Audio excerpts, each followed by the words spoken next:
प्रिय विद्यार्थियों, पिछली कक्षा में मैंने आपको ये बताया था कि ट्रांजिस्टर का उपयोग प्रवर्धक की भांति किया जाता है और इसके मुख्य 3 अभिविन्यास उपयोग में लाए जाते हैं।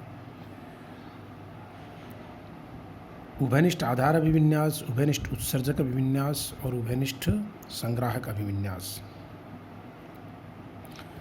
प्रत्येक अभिविन्यास में ट्रांजिस्टर के अभिलाक्षणिक वक्र हम खींचते हैं। मैंने पिछली बार आपको बताया था कि 2 प्रकार के अभिलाक्षणिक वक्र होते हैं, निवेशी और निर्गम, जिनका सामान्यतः प्रचलन है।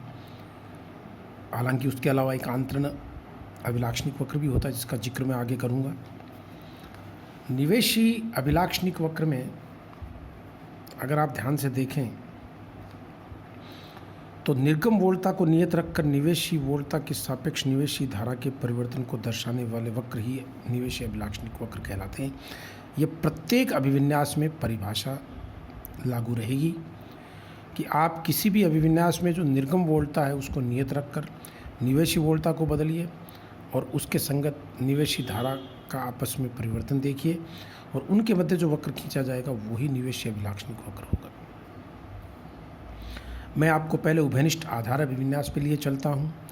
उभयनिष्ठ आधार अभिविन्यास का मतलब है ट्रांजिस्टर के आधार को निवेशी और निर्गम दोनों भागों में उभयनिष्ठ रखा जाएगा, कॉमन रखा जाएगा और उसके पश्चात इसका अध्ययन किया जाएगा। आप स्पष्ट रूप से समझ सकते हैं कि ये NPN एक ट्रांजिस्टर मैंने लिया है जिसके आधार यानी बेस को मैंने ग्राउंड कर दिया है, कॉमन रख दिया है।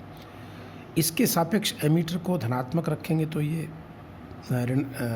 ऋणात्मक रखेंगे तो ये अग्रबायसित होगा और कलेक्टर चूँकि N टाइप का है तो उसको अगर पॉजिटिव पोटेंशियल पे रखेंगे तो ये reverse bias collector base junction होगी।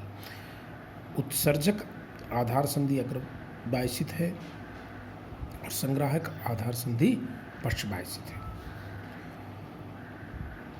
इसके बाद आप देख सकते हैं कि ये 2 एमीटर क्रमशः निवेशी यानी उत्सर्जक धारा, निर्गम यानी संग्राहक धारा को मापने के लिए लगाए गए हैं। दोनों ही मिली एम्पियर मीटर की कोटि के होंगे।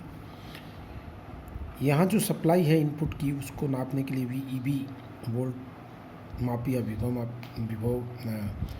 वोल्ट मीटर लगाया गया है। इसी प्रकार निर्गम वोल्टता को नापने के लिए VCB को नापने के लिए ये वोल्टमीटर उपयोग में लाया गया है। आप देखिए कि परिभाषा के अनुसार निर्गम वोल्टता को नियत रखना है।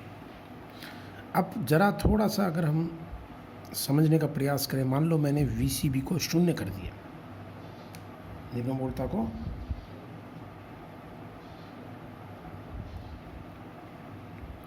शून्य कर दिया।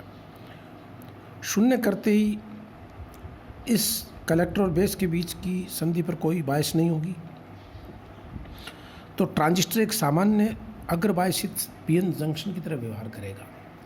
और अगर मैं इसका विभवांतर बदलता हूँ, बढ़ाता हूँ, तो ये धारा एक निश्चित वोल्टता के पश्चात चरघातांकी रूप से बढ़ेगी। इस प्रकार मेरे जो अभिलाक्षणिक वक्र हैं इसमें उभयनिष्ठ आधार अभिविन्यास में निवेशी वो PN संधि डायोड के अग्रबायस के अनुरूप लगभग प्राप्त होने चाहिए। और जब हम इनको खींचते हैं तो आप देखिए निवेशी वोल्टता को बदलकर उसके संगत I का मान ज्ञात कर दिए, आपको लिखना है परीक्षा में। इस दौरान निर्गम वोल्टता का मान नियत रहेगा और VCB के अलग अलग मानों के लिए, यानी आपको ये प्रैक्टिकल में भी करना है, प्रयोग में भी मैं आपको बताऊंगा क्लास में, कि आप एक निश्चित वोल्टता रख लीजिए। यहाँ मान लो आपने शुरू में 0 वोल्टता रख ली और उसके बाद में VEB को बदलते बदलते उसके संगत I का मान बदला। VEB को किस स्टेप में बदलना है? इसको 0.1 की स्टेप में बदलना है, क्योंकि आपको मालूम है 1 वोल्ट के अंदर अंदर लगभग सारे अभिलाक्षणिक वक्र निवेशी आ जाते हैं। तो 0.1 या उससे भी कम रेंज में बदलते हुए जितनी ज़्यादा रीडिंग हम लेंगे ग्राफ उतना ही अच्छा आएगा। तो VEB का मान 0.1 की स्टेप्स वोल्ट की स्टेप्स में बदलते हुए उसके संगत IE का मान ज्ञात करके ग्राफ प्लॉट कर लेते हैं। अब VCB का मान बदल देते हैं। जैसे मान लीजिए आपने पहले 0 वोल्ट रखा, उसके बाद में आपने 2 वोल्ट भी रख सकते हो, 4 वोल्ट रख सकते हो, 6 वोल्ट +4 वोल्ट रख दिया। +4 वोल्ट रख करके पुनः वो प्रक्रिया दोहरानी है, VEB का मान बदलना है, IE का मान ज्ञात करना है, फिर से एक ग्राफ प्राप्त होगा। इस प्रकार अगर आप अलग अलग VCB के मानों पर एक एक ग्राफ खींचते जाएं तो ग्राफों का जो संकुल है, कुल है, इसको इंग्लिश में बोलेंगे फैमिली ऑफ कर्व, वक्र कुल, फैमिली ऑफ कर्व जो है वो निम्न प्रकार का प्राप्त होता है।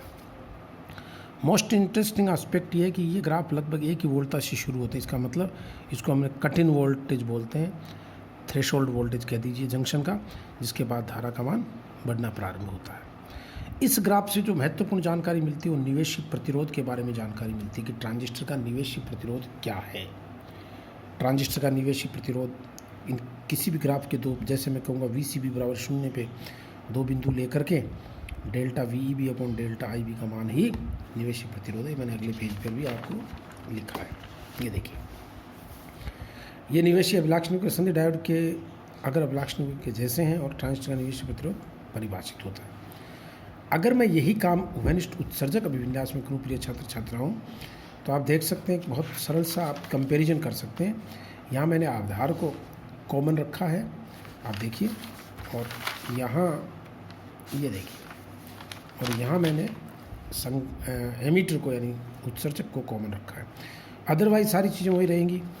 बेस इनपुट में आ जाएगा तो आप देखिए यहाँ धारा, आधार धारा को हम इनपुट या निवेशी धारा बोलेंगे। निर्गम धारा प्रिय छात्र छात्राओं अभी भी संग्राहक धारा है, इसका मान बदल सकते हैं तो इसका नियत रखना पड़ेगा। तो उभयनिष्ठ उत्सर्जक अभिविन्यास में एमीटर को कॉमन रखते हुए VCE के मान को नियत रखकर, यानी VCE का मान बिल्कुल पहले की तरह, सपोज करिए 0 कर दिया, फिर मैंने VB वर्सेस IB का ग्राफ प्लॉट कर लिया, फिर VCE का मान मैंने +4 वोल्ट रखा, फिर एक वैल्यू आ गई, फिर एक ग्राफ प्लॉट कर लिया। इस प्रकार VCE के अलग अलग मानों पर आपको ग्राफ प्लॉट करने। और अच्छी बात यह है कि ये ग्राफ लगभग एक जैसे ही आते हैं, ये hardly there is a change, इसलिए मैंने केवल एक ही ग्राफ लिखा है। और ये मैंने सारी बातें लिख दी है कि VCE का मान नियत रखकर निवेशी वोल्टता के सापेक्ष परिवर्तन दर्शाने वाला को खींचते हैं तो ये निवेशी अभिलाक्षणिक वक्र होते हैं। इनका प्रारूप निम्न होता है और पूर्व की भांति यहाँ पर भी हम ट्रांजिस्टर के निवेशी प्रतिरोध का मान ज्ञात कर सकते हैं। और आपको ये मैं बता दूँ कि चूँकि यहाँ पे भी base emitter junction forward biased है और यहाँ पर भी बेस एमीटर जंक्शन ही फॉरवर्ड बायस थी, इसलिए दोनों ही अवस्थाओं में, चाहे कॉमन एमीटर हो चाहे कॉमन बेस हो, ट्रांजिस्टर का निवेशी प्रतिरोध कम होता है। अगर बायसित संधियों का प्रतिरोध 100 ओम की कोटि का होता है प्रिय छात्र छात्राओं। तो ये उभयनिष्ठ उत्सर्जक अभिविन्यास में निवेशी अभिलाक्षणिक वक्र आपको लिख के आना और खींच के आना है। अब बारी आती है निर्गम अभिलाक्षणिक वक्रों की। निर्गम अभिलाक्षणिक वक्र आप ये देखिए कि निवेशी धारा को, अब यहाँ एक अच्छा प्रश्न बच्चे पूछते हैं कि साहब जब आपने निर्गम में वोल्टता को नियत रखा तो निवेश में वोल्टता को नियत क्यों नहीं रखते? तो इनका जवाब वही बच्चा दे पाएगा जिसने मेरे यहाँ पे पहला यूनिट बहुत अच्छी तरह से पढ़ी है। मैंने आपको 3 तरह के प्राचाल बताए थे, जेड प्राचाल, वाई प्राचाल और संकर प्राचाल।